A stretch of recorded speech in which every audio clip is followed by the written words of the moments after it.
Hi friends, అందరికీ దీపావళి శుభాకాంక్షలు. మా ఇంట్లో లక్ష్మీ పూజ అయితే ఇలా జరుపుకున్నాం. ప్రతి సంవత్సరం దీపావళి రోజున సంధి వేళలో ఇంటి ముందు దీపాలు వెలిగించుకున్న తర్వాత ఇంట్లో లక్ష్మీ పూజ చేసుకోవడం మాకు ఆనవాయితీ. అమ్మ పూజకు సిద్ధం చేస్తుండగా గుమ్మం ముందు దీపాలన్నీ వెలిగించాను. చుచ్చుబుడ్లు, కాకర పువ్వొత్తులు కూడా వెలిగించాను. పూజ చేసుకొని అమ్మవారికి నైవేద్యాలు సమర్పించి పసుపు కుంకాలు తాంబూలాలు సమర్పించి తాంబూల వాయినాలు ఇచ్చిన తర్వాత వాళ్ళ ఆశీర్వాదాలు తీసుకోవడం నాకెంతో ఆనందంగా అనిపించింది.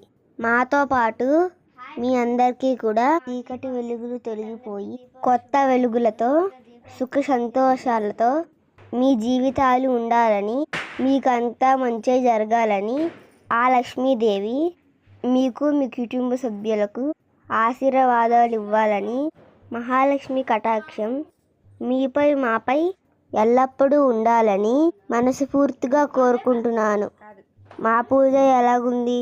మీరు పూజ ఎప్పుడు ఇలాగే చేసుకుంటారా? మాకైతే చాలా సంతోషంగా అనిపించింది. Please subscribe friends.